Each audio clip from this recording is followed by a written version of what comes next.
नमस्कार साथियों। जीवन जीने के लिए 3 महत्वपूर्ण चीज़ हवा, पानी और भोजन हैं। इनमें भी सबसे महत्वपूर्ण है हवा, जो कि ईश्वर ने हमें मुफ्त में उपलब्ध करवाई थी। हमें उसके लिए कहीं कोई टैक्स नहीं देना, कहीं कुछ देना ही नहीं। हवा तो अपने आप हम ऑक्सीजन लेते ही रहते हैं, लेकिन लगातार पेड़ों के काटे जाने, लगातार बिल्डिंगों के बनते जाने, जंगलों के नष्ट किए जाने के कारण अब हवा साँसों पर भी संकट है। इसी परिप्रेक्ष्य में हमने कुछ विचार करके हमारे जो कॉलोनी के बाहर डिवाइडर है, वो खाली था, तो हमने सोचा इस पे कुछ रंग-बिरंगे पौधे लगाते हैं। तो कुछ विभिन्न प्रकार के हमने करीब 20 पौधे सामूहिक प्रयासों से इस पे रोपित किए थे। आज वो पेड़ बन चुके हैं और उनसे आपको रूबरू करवाते हैं। तो सबसे पहले आप देखिए, इधर की तरफ करिए, ये है पीपल। पीपल के बारे में तो आपने सुना ही होगा। ये बहुत सुंदर पौधा है, बहुत अच्छा पौधा है। ऑक्सीजन देने के मामले में तो इसका कोई शान ही नहीं है। आप देखते हैं इसमें देवताओं का वास माना जाता है। कहीं पर भी इस तरीके का ये होता है कि हाँ, देवताओं का वो है, मतलब ये केवल चीज़ें जोड़ दी गई हैं ताकि हम इनको काटें-पीटें नहीं। पेड़ तो सभी देवताओं के ही वास हैं, लेकिन पीपल को स्पेशली, क्योंकि ये सबसे ज़्यादा ऑक्सीजन देता है। भगवान श्री कृष्ण ने गीता में कहा है कि वृक्षों में मैं पीपल हूँ, मतलब इतनी इसकी महत्ता है। और पहले जो सरकारी तंत्र होता था वो नीम, पीपल या बरगद के ही पौधे लगाता था, लेकिन अब आपने देखा होगा कहीं पर भी ये पौधे नहीं लग रहे हैं। ये एक षड्यंत्र के तहत इन पौधों को गायब कर दिया गया है। इनकी जगह पापड़ी और वैसे पौधे लगाए जा रहे हैं जो उनकी कम महत्ता है। ये पौधे, अगर आप एक पौधा लगाएं अपने जीवन में, तो नीम, पीपल या बरगद में से कोई पौधा लगाएं। दूसरा पौधा देखिए, ये लगाया था, ये 2 साल का हो गया है, ये है सहजना। सहजना को तो हर कोई जानता है। इसका अंग्रेजी में नाम है, botanical name moringa oleifera. Micro nutrients का भंडार है। कौन सा माइक्रो न्यूट्रिएंट्स ऐसा है जो इसमें नहीं हो? इसकी छाल, ये जो छाल है इस पे ही गोंद लगता है। इसकी गोंद, इसके फल, फूल, पत्ती, सारी चीज़ें प्रयोग होती हैं, बहुत अच्छे से प्रयोग होती हैं। आप देखेंगे कि आप सहजना पर थोड़ा-सा आप गूगल करेंगे तो आपको ये समझ आएगा कि ये कितना महत्वपूर्ण पौधा है।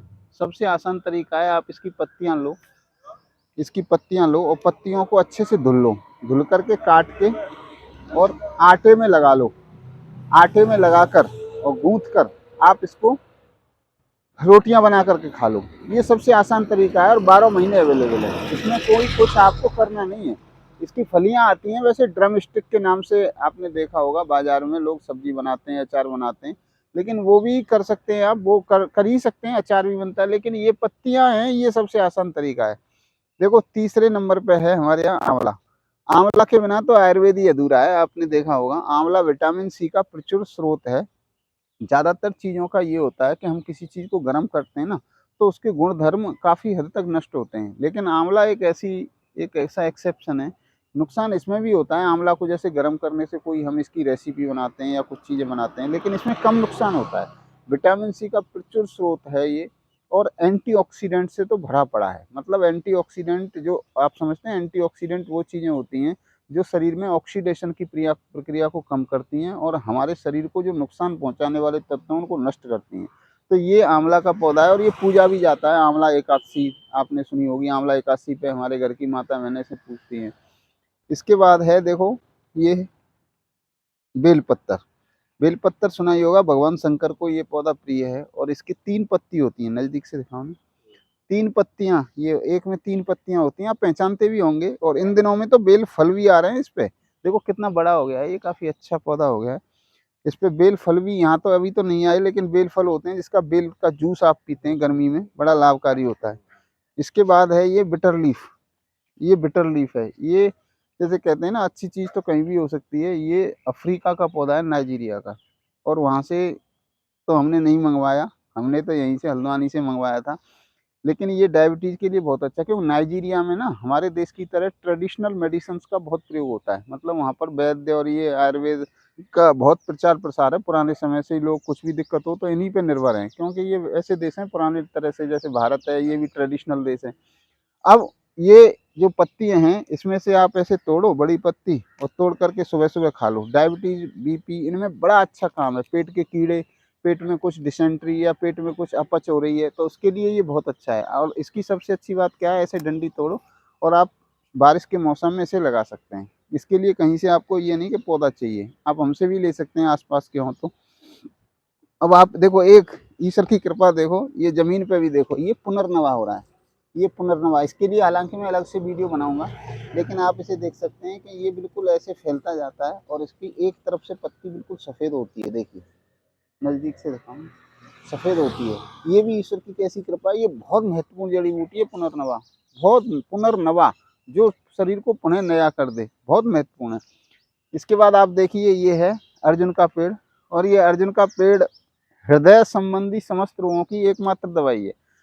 पूरी दुनिया में ये स्वीकार किया गया है, सारी रिसर्च इस बात की तस्दीक करती है कि अर्जुन का पेड़ हृदय रोगों के लिए सबसे अच्छा है। इसकी जो छाल है ना, इसी मौसम में चैत के महीने में, और चैत वैशाख जेठ इसी आसपास के महीने में ये अपनी छाल अपने आप गिरा देता है।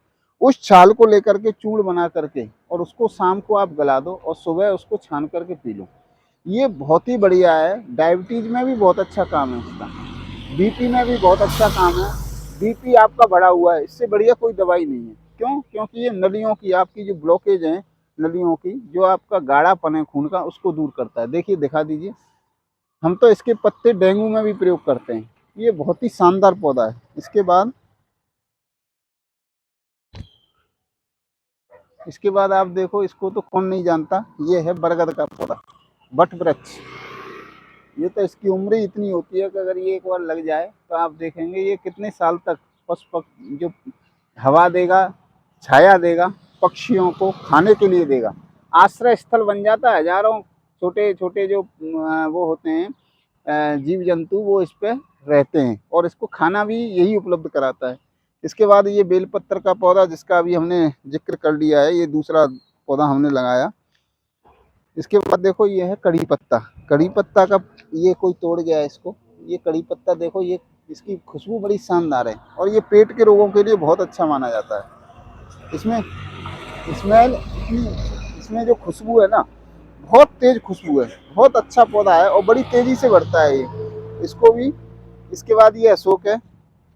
इसके बाद ये पाखड़ है, जो बरगद और उन्हीं के जो बरगद पीपल गूलर, उसी के परिवार का एक सदस्य है। इसके बाद ये हल्दू है। ये हल्द्वानी जो नाम है, हल्द्वानी एक शहर है उत्तराखंड में, आपने सुना भी होगा। वो हल्दू वन, हल्द्वानी का नाम है हल्दू वन। इधर रखो, हल्दू वन। देखो आप, ये पौधा भी ने जाली में होने लगा रखा है, उसपे पेड़ पौधों, उसके जानवरों की वजह से। ये हल्दू का पौधा है और हल्दू वन इसी के ऊपर है और बहुत गुणकारी पौधा है। इसके बाद आप देखेंगे ये भी हल्दू का पौधा है। इसके बाद देखो ईश्वर की कृपा, कुछ छोटी मोटी जो वैसी वो है ना जड़ी बूटी, वो वैसे ही अपने आप हो रही है इसमें। देखो ये है, ये ओंगा है अपामार्ग। इसके पत्तों की, अगर इसके पत्ते आप ले लो और उसकी चटनी बना के, बढ़िया से चटनी बना के करीब 1 चम्मच, और उसमें घी मिला के आधा चम्मच, 10 दिन ले लो, टूटी हड्डी जुड़ जाती है। इतना बढ़िया इसका काम है। ये वही बेटर लीफ है जो अफ्रीका का पौधा है। ये हमने एक और लगाया था। इसके बाद ये पीपल देवता हैं। देखो कितने बड़े हो गए, 2 साल के हैं ये। लगातार खाद पानी और देखभाल से ये लगातार हमें अब आशीर्वाद देने की तरफ है। ये फिर से ये फिर से हल्दू का पौधा है। बहुत बढ़िया बढ़ते जा रहे हैं, ग्रोथ बहुत अच्छी है इनकी। ये हरश्रृंगार है, हरश्रृंगार पारिजात। जब अयोध्या में जो भगवान श्री राम का मंदिर बना है, वहाँ पर सबसे पहले जो पौधा रोपित किया गया था वो यही है, पारिजात, हरश्रृंगार, है ना। तो इस पर जो फूल लगते हैं वो रात को लगते हैं और बड़ी अच्छी खुशबू देते हैं। इसके पत्ते का जो काढ़ा है वो साइटिका की एकमात्र दवाई है। साइटिका में ये बहुत प्रयोग होता है। इसके पत्ते आप ले लो 3-4, उनका काढ़ा बना करके पिए तो साइटिका में बहुत अच्छा लाभ करता है ये। साइटिका एक बात रोग है। बात रोग माने वायु का रोग, जब वायु प्रकोपित हो जाती है शरीर में तो उसका रोग है। इसके बाद ये पापड़ी है, ये तो पहला ही लगा हुआ था, ये हमने नहीं लगाया। ये बिटर लीफ, फिर वही अफ्रीकन प्लांट जो डायबिटीज के लिए है, ये वही है। ये नीम है, इसके बारे में तो हम सब जानते ही हैं। ये नीम, एक नीम 100 हकीम। नीम को ग्लोबली एक पेपर छपा था, एक आर्टिकल छपा था अमेरिका में। तो नीम को ये कहा गया कि a tree to solve all the global problems. एक पेड़ ऐसा है जो पूरे दुनिया की समस्त समस्याओं का निराकरण कर सकता है। इसकी इस मौसम में, चैत का महीना ये निकलता है ना, इस मौसम में इसकी छोटी पत्तियां खाना बड़ा लाभदायक है। नमस्कार अंकल। ये नीम हो गया, एक नीम। इसके बाद फिर एक ही हमने पीपल लगाया था। ये पीपल तीसरा पीपल हो गया। 2 पीपल आपने देख ही लिए, ये तीसरा पीपल है। और इसके बाद ये पुनर्नवा भी यहाँ पर हो रहा है। और ये बरगद है, बट वृक्ष देखो कितने बड़े हो गए, ये भी बहुत अच्छा है। और ये अशोक है। इस तरीके से ये हमारे डिवाइडर का हमने बगीचा बनाने की कोशिश करी थी छोटे से सामूहिक प्रयासों से। आज ये सब पेड़ बनकर हमको अपना आशीर्वाद देने के लिए तैयार हो चुके हैं। फल फूल, छाया, ऑक्सीजन, हर तरीके से ये हमें लाभ ही लाभ देंगे। तो आप भी अगर संभव हो सके तो एक पेड़ तो कम से कम जरूर लगाइए, और वो कोशिश करिए नीम, पीपल या बरगद का हो। धन्यवाद। जय हिंद, जय भारत। जय भारत।